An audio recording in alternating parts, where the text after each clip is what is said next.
안녕하십니까. 경희대학교 치과대학 치과보철학교실 홍성진입니다. 먼저 이런 좋은 자리에서 강연을 할 수 있게 해주신 대한치과 이식 임플란트 학회 임원분들과 오스템 관계자 여러분께 감사드립니다. 저는 오늘 스텝 바이 스텝 파절된 스크류와 어버트먼트의 제거법을 주제로 강연을 하도록 하겠습니다. 사실 제가 이런 주제로 강연을 몇 번 하긴 했었는데요. 그 이후에 또 이제 여러 케이스를 경험하면서 조금 제 생각이 바뀐 면도 있고 해서 그런 것들을 위주로 해서 강연을 말씀을 드리도록 하겠습니다.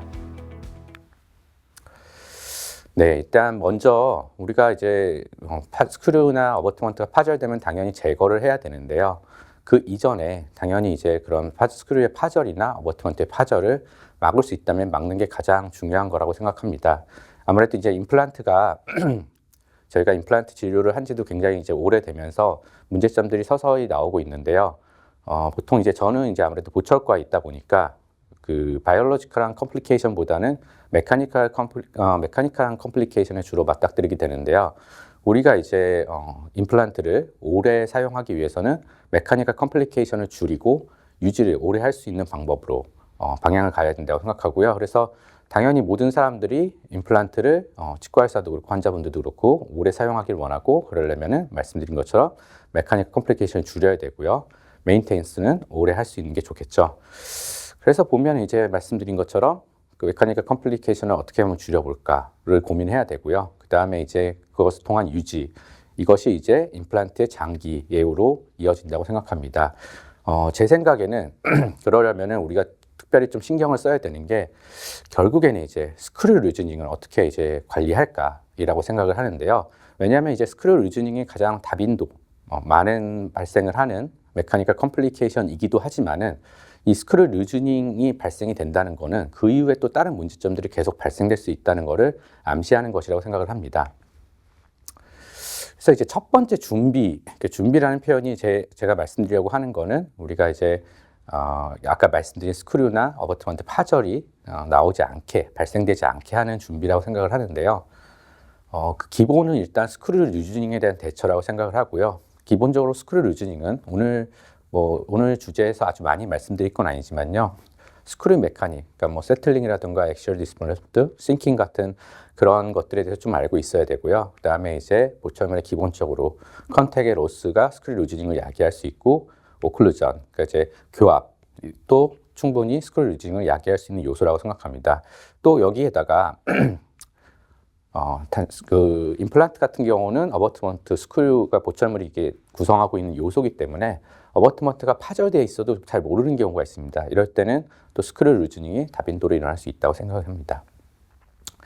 그래서 보시면 이제 사실 스크류 루즈닝이랑 결국 이제 프리로드, 우리가 이제 나사를 조여주면은 프리로드를 갖게 되는데, 이것이 잃는 것 자체가 이제 스크류 루즈닝으로 스크류 루즈닝이 발생되기 때문에 로스 오브 프리로드, 그러니까 프리로드 잃는 상황에 대해서 좀 고려를 해야 되는데요. 결국에는 정리를 하면은 외부의 과도한 힘이거나 아니면 내부에 뭔가 스크류가 조여져 있어 스크류와 같이 힘을 받치는 요소가 문제가 생겼을 때 스크류 루즈닝이 발생될 수 있다고 생각을 합니다. 그러다 보니까 우리가 이제 사실 임플란트에서 뭐 어버트먼트가 잘 적합되어 있다거나 스크류의 엘라스티시티, 물론 이제 이런 것들도 시간이 지나면은 조금 그런 것들이 이제 약해지는 것들이 있긴 하지만 기본적으로 이런 것들은 일정하다고 봤을 때 우리가 이제 스크류 루즈닝을 발생할 수 있는 요소들을 줄여주는 것이 중요하다고 생각합니다. 그래서 사실 제가 여기서 말씀드리려고 했던 거는, 예를 들어 스크류 루즈닝이 그러니까 나사 풀림이 일어난 환자가 왔을 때, 물론 다 좀 바쁜 순간들이 있긴 하겠지만은 나사를 조이고 마는 것이 아닌 이 나사가 왜 풀렸는지 확인하는 과정을 꼭 거치시고요. 보철물을 제거해서 혹시 어버트먼트가 파절돼 있는지, 아무래도 어버트먼트가 아까 말씀드린 것처럼 파절돼 있다면 스크류 루즈닝이 좀 더 자주 일어나겠죠. 이런 것들에 대해서 확인을 하는 게 중요하다고 생각합니다. 그래서 간단히 정리해 드리면요. 나사 풀림, 그 스크류 루즈닝은 일종의 시그널이다. 이게 무슨 말이냐면 아까 말씀드린 것처럼 뭔가 더 우리가 이제 더 해결하기 어려운 메카니컬 컴플리케이션이 일어나기 전에 스크류 루즈닝이 발생한다는 거는 뭔가 이 보철물의 항상성에 문제가 있는 수 있다라는 거를 말씀드리려고 하는 거고요. 그 다음에 이제 아까 말씀드린 것처럼 나사 풀림이 일단 발생하면은 이 지금 현재 보철물을 향해서 물론 환자분이 불편감을 느끼지 못한 상황일 수도 있습니다. 그렇지만은 외부에 과도한 힘은 없는지, 내부 구조물에 손상은 없는지 확인을 꼭 해보시는 게 좋다고 생각하고요. 이게 잦은 나사풀림이 발생된다면은 더욱더 면밀히 확인해 와서 그 원인을 제거해줘야 그 다음에 스크류 프랙처나 어버트먼트 프랙처가 일어나지 않는다고 생각합니다. 그리고 이제 나사풀림이 없어도 특히 이제 인터널 서브머지 타입의 이제 오스테이퍼가 있는 임플란트 경우에는 나사풀림이 환자분이 인지하지 못하는 상황에서 없어도 실제로 나사를 조여보면은 나사가 풀어져 있는 경우가 있습니다. 이게 또 심화가 되면은 나사가 점점 풀어지고 어버트먼트 파절이 올 수도 있습니다. 그래서 일정 기간에 간격으로 리타이트닝을 해보는 것도 좋은 방법이라고 생각합니다. 자, 두 번째 준비를 말씀드리려고 하는데요. 오늘의 주제에 적합한 주제에 또 부합되는 내용입니다. 일단은 아까 말씀드린 것처럼 오늘 일단은 파절을 막는 게 가장 중요하긴 하지만은 파절이 일어났을 때 이제 제거하기 위해서 또 역시 마찬가지로 좀 준비가 필요하다고 생각합니다. 그래서 순서는 나사 파절, 그 다음에 지대주, 어버트먼트 파절, 그 다음에 두 가지가 동시에 파절됐을 때 그리고 요약을 하고 오늘의 강연을 마무리하려고 합니다. 먼저 나사 파절을 보시겠습니다. 이제 아까 말씀드린 것처럼 이제 두 번째 준비, 나사가 파절됐을 때 준비해야 될 것은 무엇인가? 사실 이게 저도 처음에는 그랬지만 이제 나사 파절된 환자분이 오시면은 실제로 이제 환자분도 아무래도 조금 약간 긴장해 있으시다거나 아니면 좀 기분이 당연히 안 좋은 상태에서 오시고요. 그 다음에 또 이제 술자도 아무래도 스트레스를 굉장히 받는 상황입니다. 치과 의사도. 그런 상황에서 이제 허겁지겁 하다 보면은 뺄 수 있는 것도 못 빼는 상황이 많이 발생되는데요. 저도 사실 그런 것들이 많이 초기에 있었던 것 같고요. 시간이 지나면서 이렇게 했으면 좀 더 좋았을 텐데 이런 것들이 있었어서 그거에 대해서 말씀을 드리려고 합니다. 그래서 일단은 환자분이 오시면은 방사능 영상을 촬영을 당연히 하고요. 파노라마도 있지만은 또 페리피칼 치근단 방사선 사진도 촬영을 하는 것이 좋다고 생각을 합니다. 그리고 파절된 나사의 위치나 상태, 그 다음에 어버트먼트 부러졌는지, 파절이 됐는지, 그 다음에 또 이제 보철물을 혹시 가져오셨으면은 보철물의 어버트먼트나 이런 거 스크류를 확인하면은 확실히 이제 파절됐는지 이런 것들을 좀 더 자세히 확인할 수가 있습니다.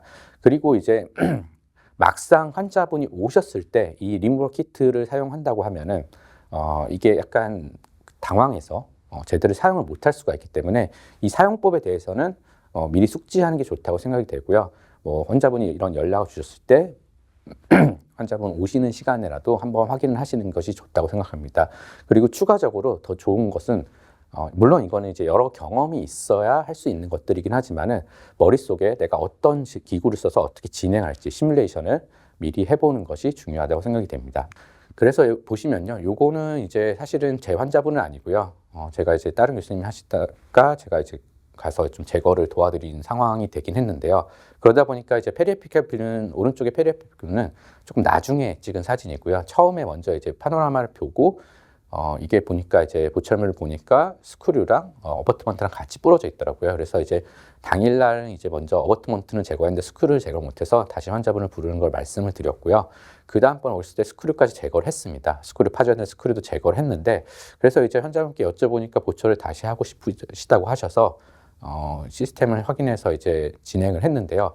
임프레션 코핑이 잘 연결이 안 돼서 제가 페리피칼 뷰를 다시 찍어보고 뭐가 문제인가 봤더니 이게 사실은 픽스처가 이 상부 부분이 파절된 상태였던 것입니다. 근데 이제 그때는 이제 파노라마 뷰에서는 사실 이렇게 당장 이제 급하게 앉아서 제거하고 이렇게 되다 보니까 거기까지 신경을 못 쓰고 다 제거를 하고 나서 확인이 된 상황이었는데요. 물론 뭐 픽스처를 제거할 때도 이런 키트를 쓰기에는 스크류까지 제거하는 게 편하긴 하지만은 미리 좀 진단을 정확히 했었더라면은 환자분한테 미리 설명드리기도 좀 나아지지 않았을까 생각을 했습니다.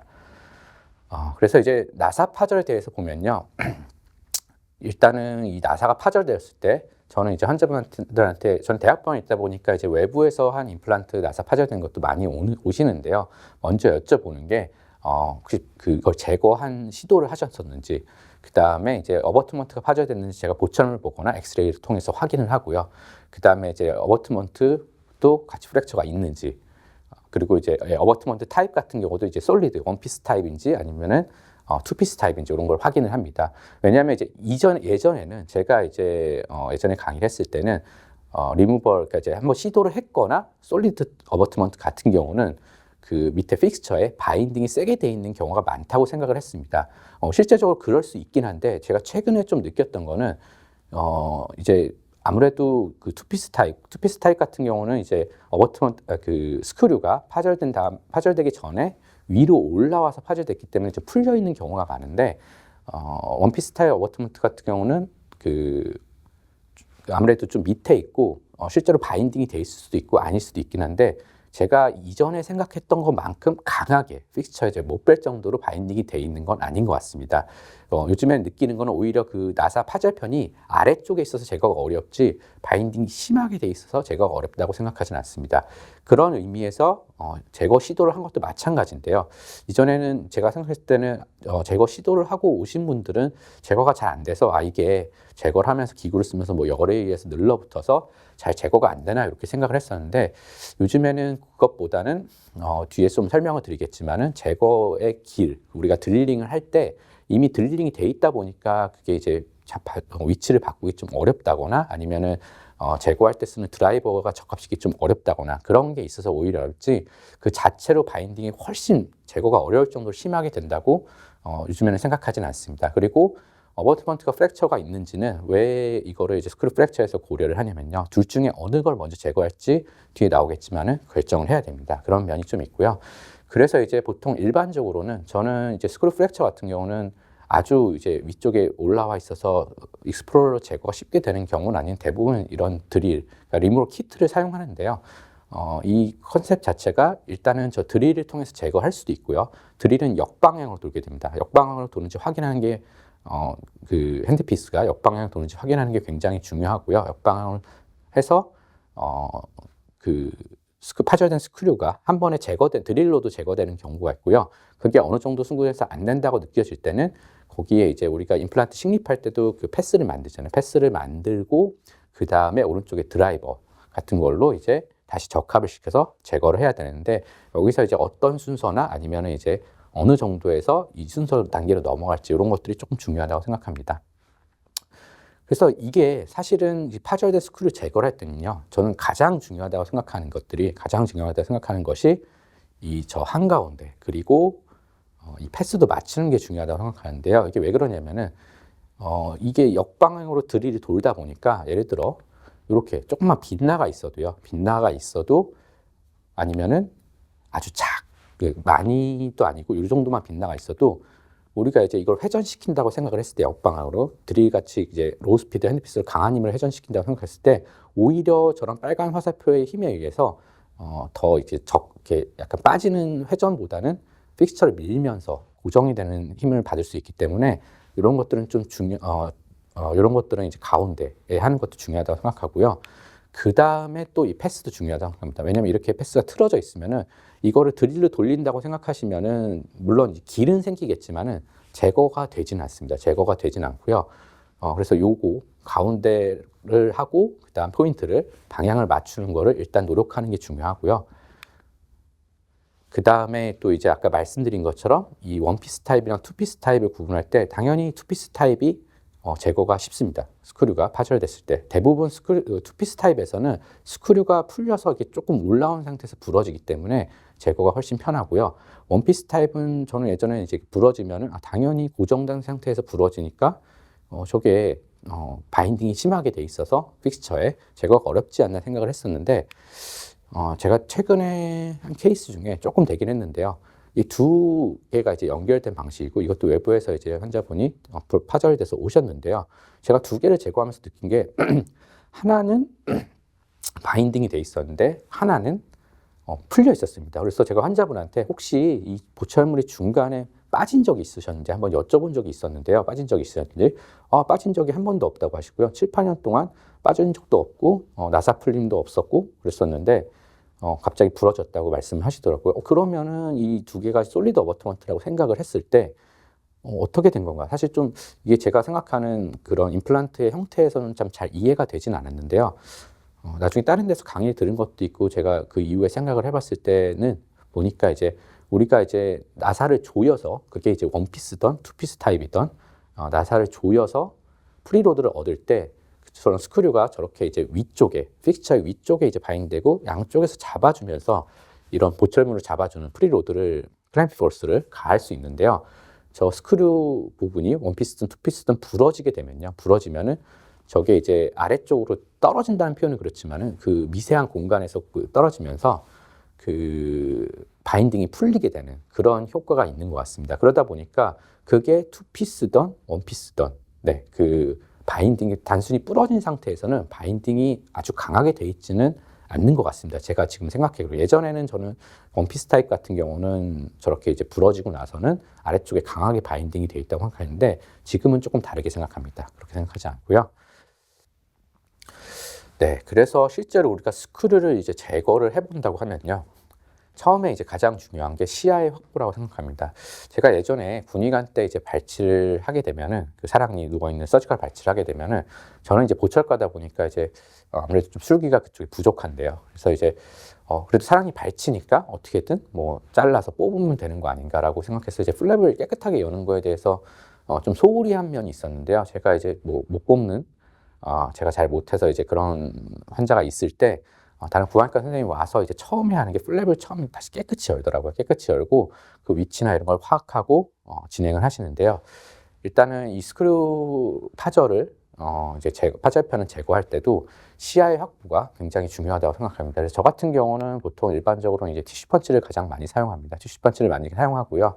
그다음에 이제 이거를 사용할 때 아까 말씀드린 것처럼 위치는 혹시 보철물이 있으면은 보철물로 이제 마취를 하고 나서 이렇게 한번 찍어 봅니다. 잇몸을 찍어 보면은 그 위치가 이제 가운데 위치가 나오니까 거기를 중심으로 해서 티슈 펀치를 사용하고요. 티슈 펀치를 사용할 때 물론 이제 대부분 본이 좀 위쪽에 있는 경우도 있지만은 픽처가 본보다 좀 위쪽에 있다고 판단이 되면은 너무 강하게 이렇게 드릴링이라고 할까요? 그걸 하지는 않습니다. 왜냐면은 저 날 부분이 혹시 픽처를 손상시킬 수도 있지 않을까 생각을 해서 일단은 그런 강한 그 단단한 감이 느껴지면은 더 이상 밀진 않고요. 그 다음부터는 익스플로러나 이런 수독된 기구를 통해서 티슈를 제거해서 진행합니다.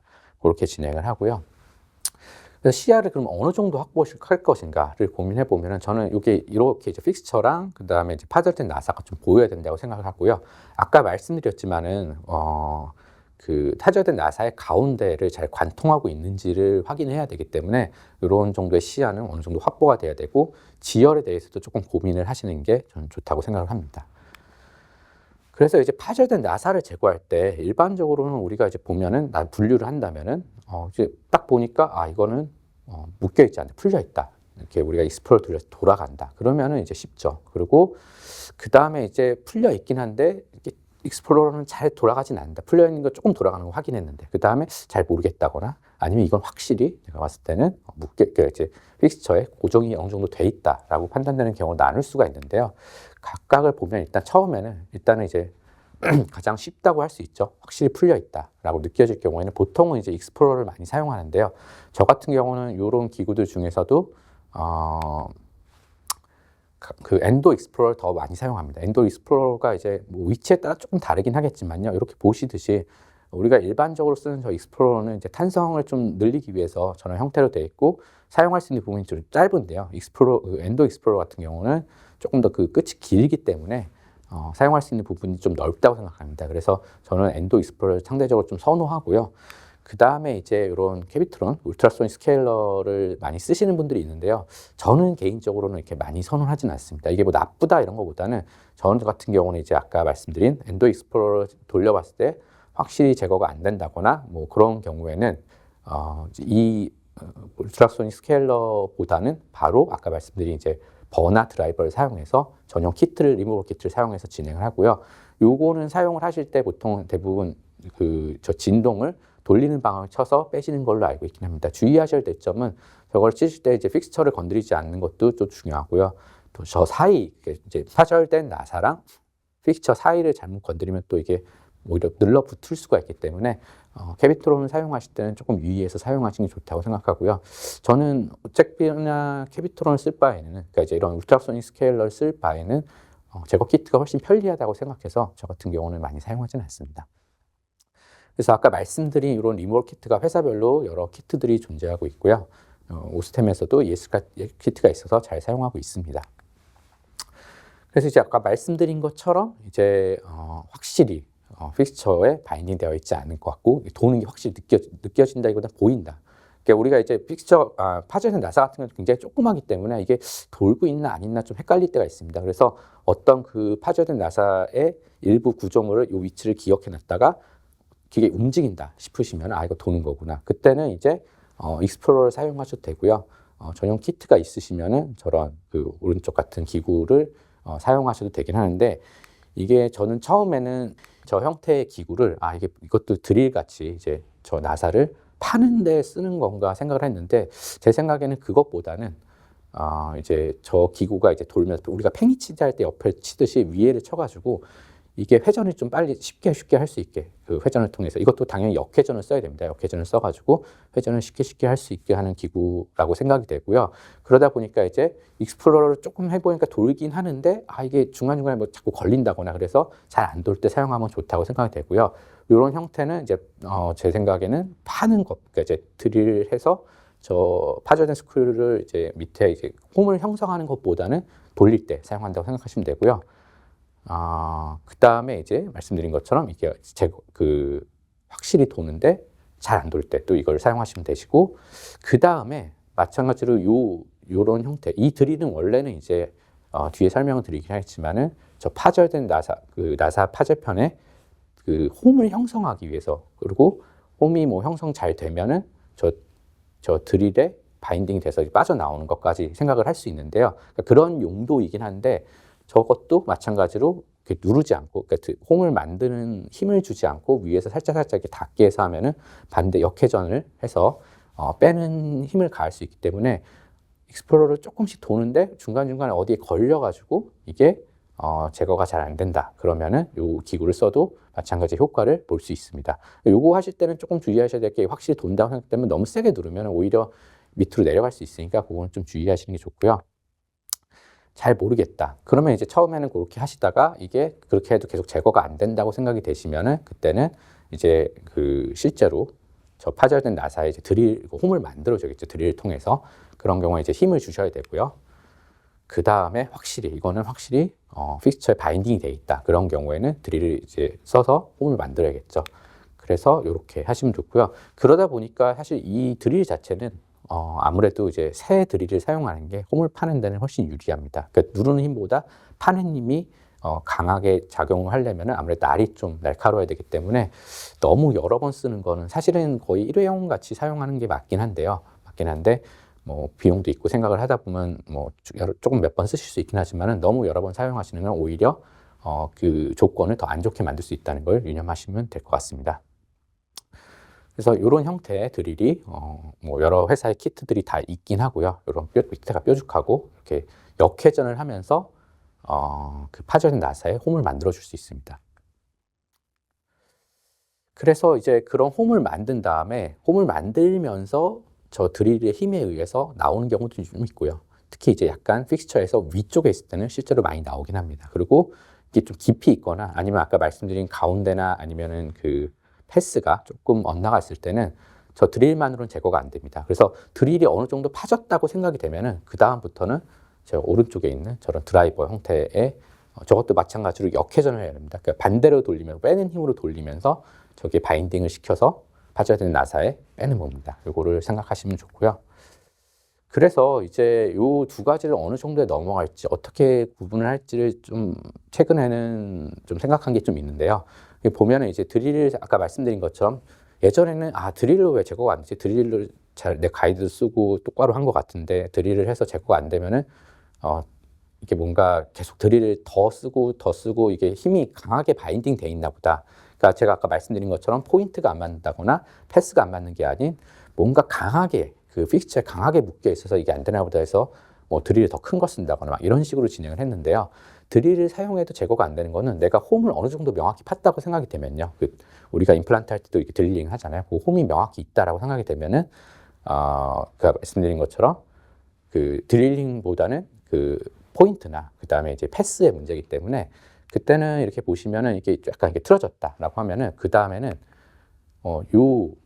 그 드라이버로 바꾸시는 게 좋습니다. 왜냐면은 요 앞에 이 드릴 같은 경우는 보시면은 이게 저기 이제 로우 스피드 핸드피스에 연결을 해서 하다 보니까 이게 이제 패스가 좀 안 맞으면은 파이긴 하지만은 빠지진 않습니다. 빠지진 않고 파이기만 합니다.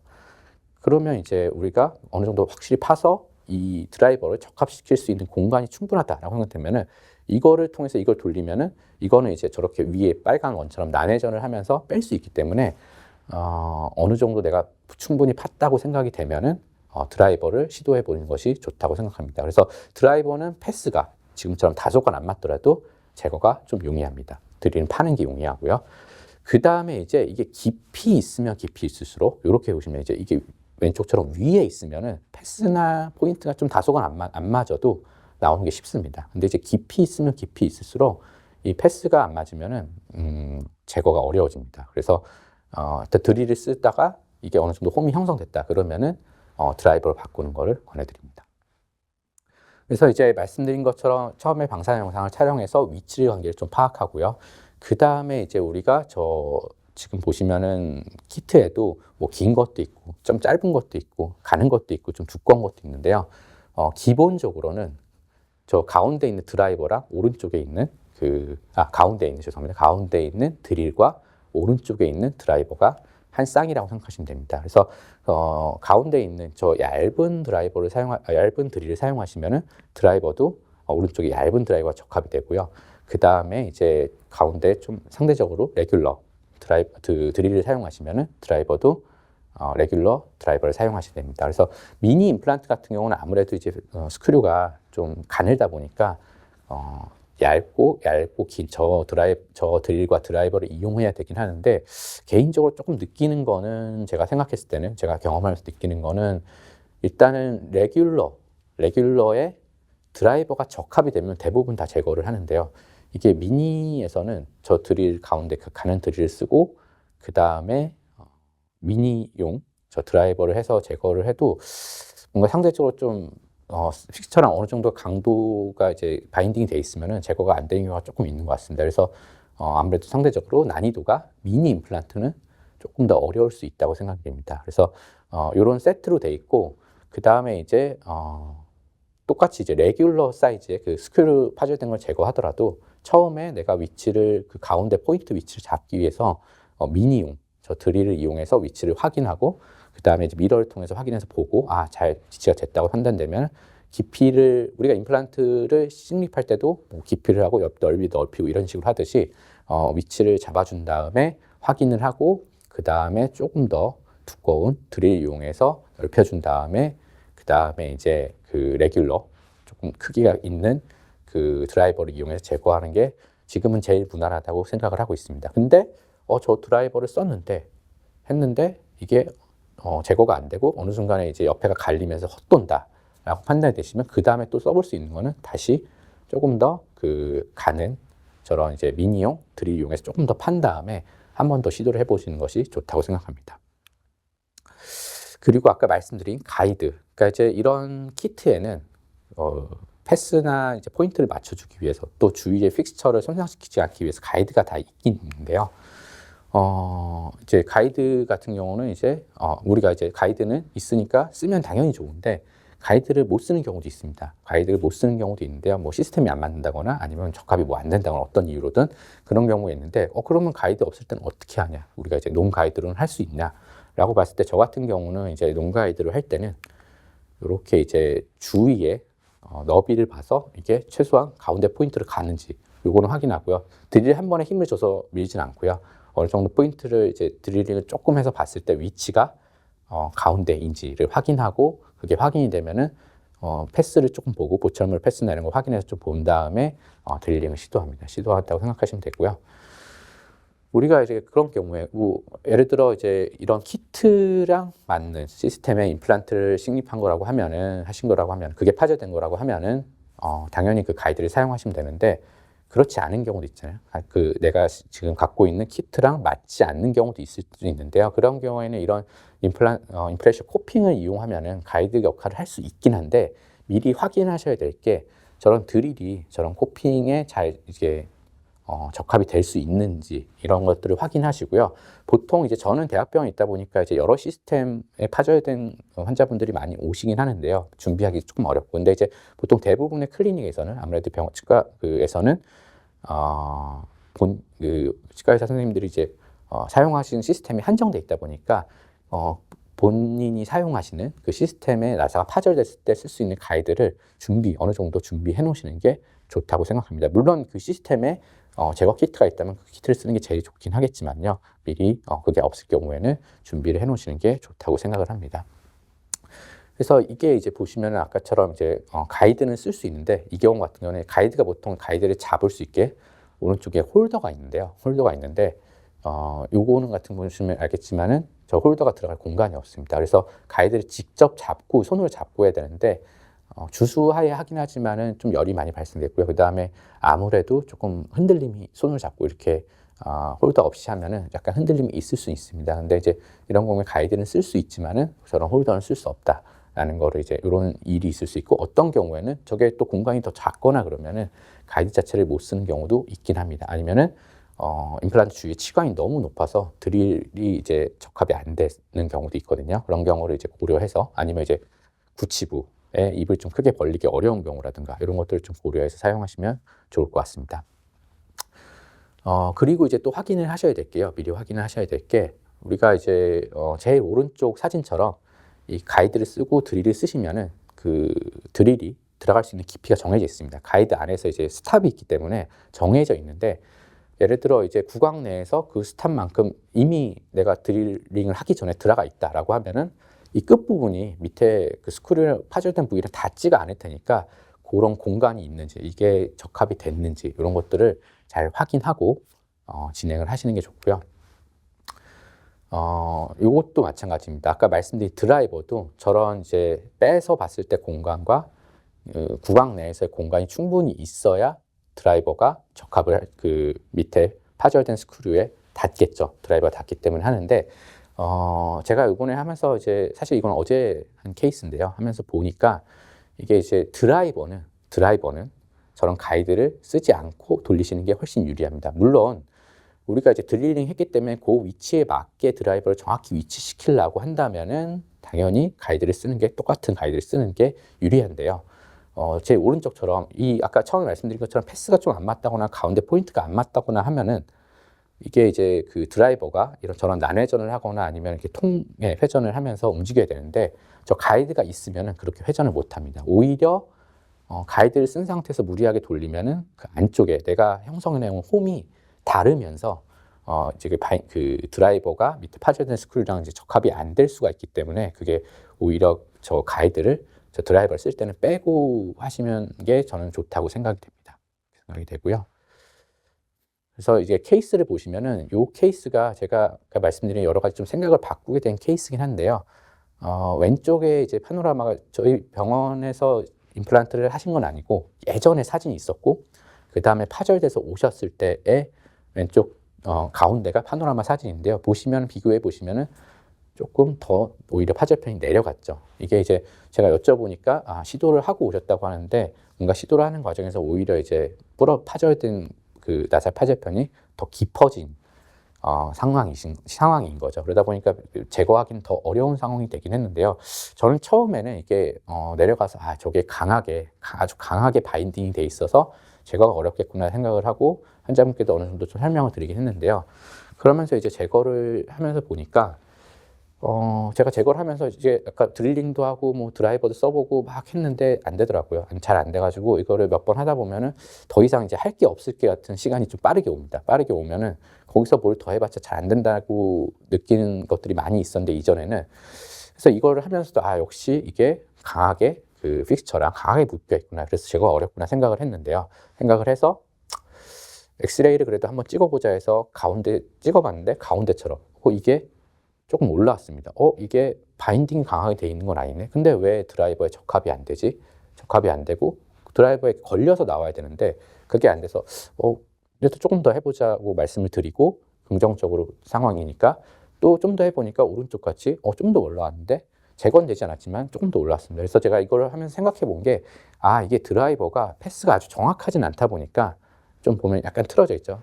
그러니까 이 파절된 나사가 픽스처에 아주 강하게 바인딩 되어 있는 건 아니고 제가 약간 이제 틀어서 패스가 조금 안 맞는 상태에서 진행을 하다 보니까 이게 이제 옆에 살짝 걸리면서 조금씩 올라온 것 같습니다. 그래서 결국에는 제거를 했습니다. 결국에는 제거를 했고요. 그래서 이 사진은 요 환자분 사진은 아닌데요. 그러니까 제가 가끔 제거를 해보면 이런 식으로 약간 이제 패스가 안 맞아서 심지어는 가이드를 썼을 때도요. 이렇게 돼 있는 경우가 있습니다. 이런 경우에는 이 드라이버를 가이드 없이 적합을 시킨 다음에 잘 바인드 시켜서 제거해 주는 것이 중요하다고 생각하고요.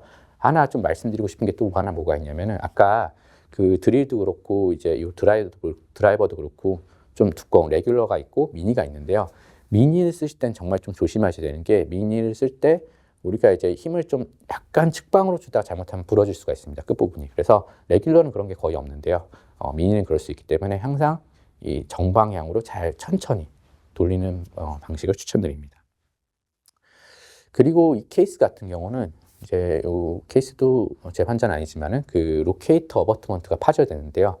이것도 한번 시도를 하고 저한테 이제 제가 맡게 된 케이스인데 이 케이스 같은 경우도 이 케이스는 이제 나중에 보시면 아시겠지만 패스는 잘 맞춘 것 같은데 약간 위치 관계는 그렇긴 한데 굉장히 강하게 바인딩돼 있습니다. 엑스레이 보시면 아래쪽에 있고 이미 지금 상태가 제가 드릴링 한 게 아니고 이전에 드릴링해서 이렇게 온 상태이기 때문에 굉장히 강하게 바인딩 돼 있다고 느꼈던 케이스였고요. 그래서 저 같은 경우는 이 상황에서 조금 더 두꺼운 저런 레귤러 드릴을 사용해서 일단은 제가 생각하는 패스를 정확히 이런 경우에는 주위에 치아가 별로 없기 때문에 또 가이드를 사용해서 정확히 위치를 잡기는 좀 편합니다. 그래서 드릴링을 해주고 오른쪽과 같이 풀었습니다. 풀러서 이거를 이제 이거는 사실 제가 돌려보면서 보통은 그 이전에 이렇게 딱 풀리는데 굉장히 좀 힘을 세게 줬을 때 제거가 되는 게 느껴졌고요. 그만큼 아주 강하게 이게 뭐 로케이터 어버트먼트라서 그런지는 모르겠지만은 강하게 바인딩돼 있던 걸 느꼈던 케이스고요.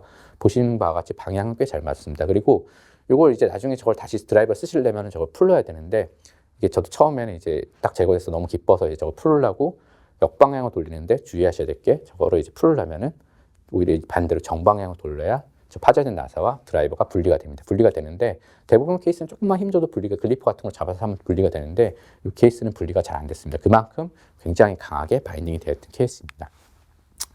그리고 요 케이스도 비슷하게 로케이터 어버트먼트 이게 어제 한 케이스인데요. 그 파절돼서 진행을 한 건데 요것도 이제 다른 분이 조금 하시다가 선생님이 하시다가 제가 이제 하게 됐는데 이건 엑스레이 보시면 아까처럼 그 드릴링 패스가 보이진 않습니다. 패스가 보이진 않는데 그만큼 이제 많이 드릴링을 하진 않은 케이스고요. 제가 위에서 이렇게 미러로 봤을 때는 조금 그런 형상이 남아 있었는데 아마 제 생각에는 이 드릴링을 해보시면 아시겠지만 환자분들이 굉장히 이제 이 드릴링을 할 때 힘들어 하십니다. 물을 뿌려도 뭔가 불편함이 있으신지 힘들어 하시는데 그렇다고 해서 이거를 딱 띄면 안 되시고요. 이 드릴을 하는 목적은 빼는 것도 있지만 그게 안 되실 때는 명확한 우리가 그런 드릴의 패스를 만들어줘야 되기 때문에 양해를 구하고 이렇게 날카로운 드릴을 가지고 패스를 확실하게 만들어주는 게 중요합니다. 그래서 저 같은 경우는 이제 조금 가는 미니용의 드릴을 이용해서 패스를 만들어 놓고 어느 정도 확인을 하고 위치랑 이런 거를 조금 살짝 한 다음에 확인을 하고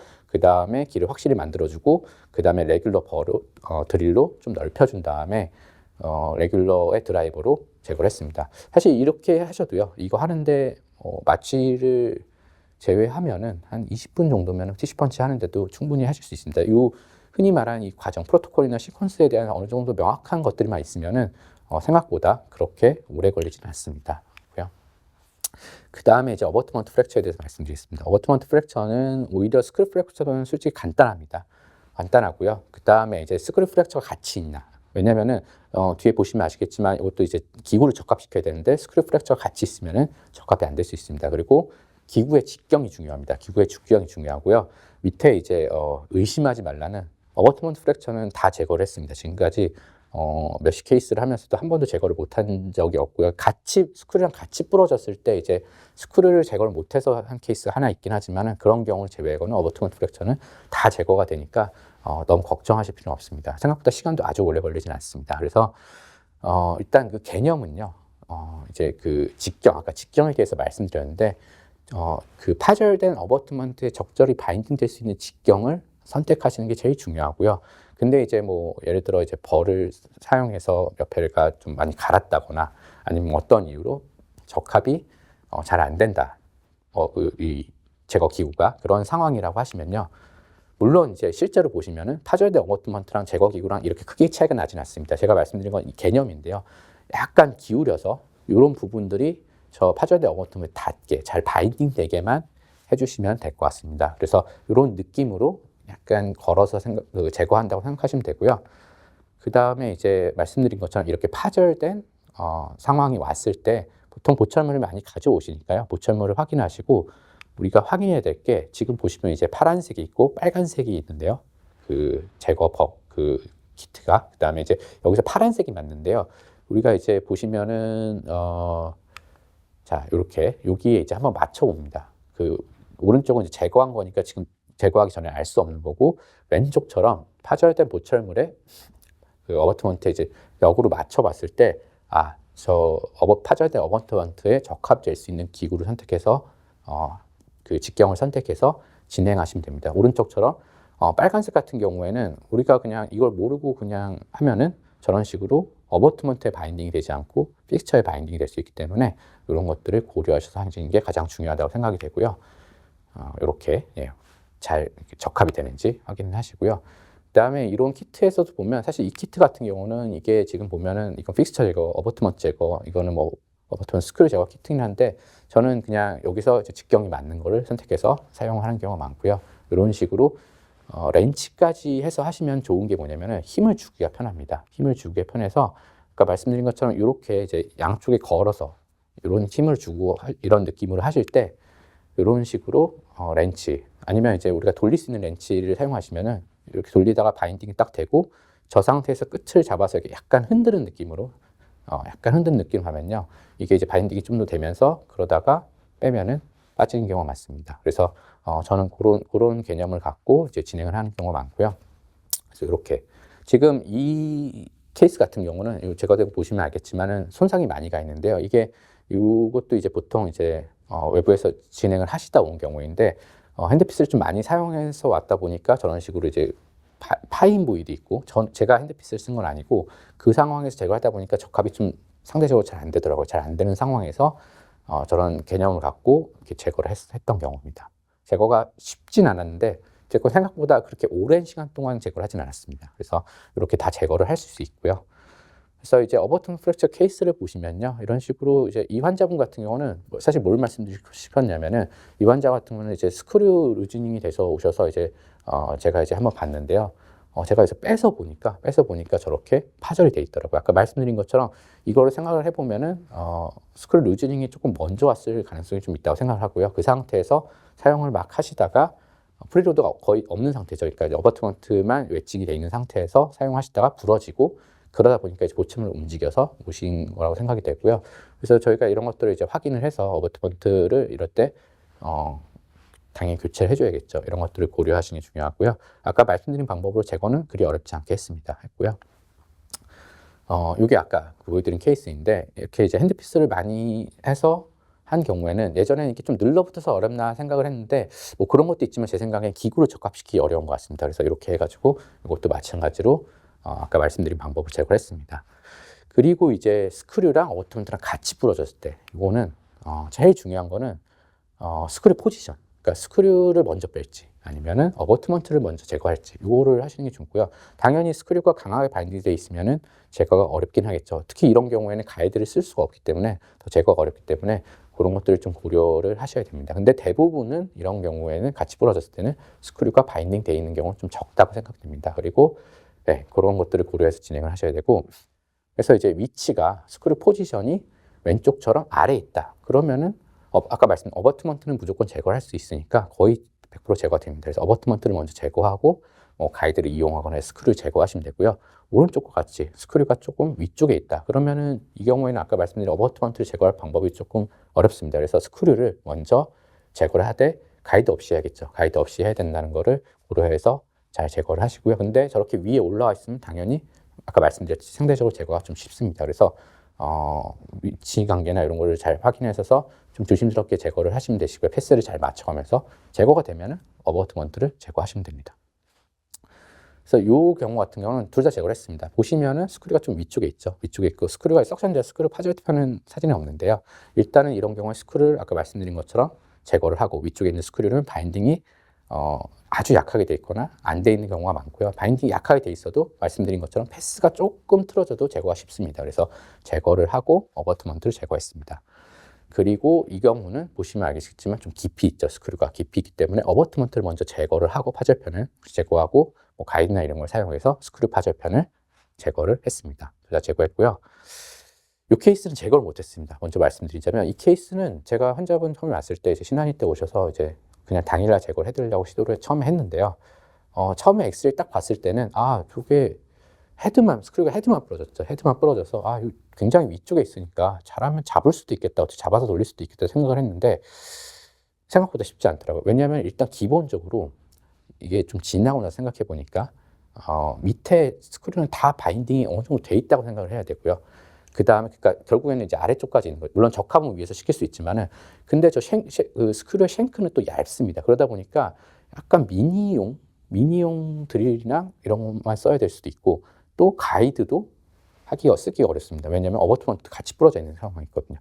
더군다나 이 환자분 같은 경우는 7번에 입도 크게 벌리기 좀 어렵고 피도 좀 많이 나시고 이래서 실패를 했는데, 지금 생각해 보면 저 위까지 사실 저는 저렇게 위에서 부러진 경우는 이 케이스 처음 봤는데 위에 일자 형태를 만들어서 오히려 위에를 천천히 돌려서 빼고 어버트먼트 화재편을 제거하면 좋지 않았을까 생각을 하긴 했는데, 다시 생각해봐도 이게 이제 아까 말씀드린 것처럼 입을 크게 벌리시기도 좀 어려운 상황이 하다 보니까 패스나 여러 가지 위치, 시야 이런 걸 봤을 때 쉽지 않은 케이스일 것 같습니다. 그래서 이럴 경우에 그런 제가 아까 말씀드린 전략을 좀 잘 세워서 해야 그나마 확률이 좀 높지 않을까, 그런 생각을 했던 케이스입니다. 자, 그래서 이제 요약을 하도록 하겠습니다. 보시면은 굉장히 길게 말씀드리긴 했는데요.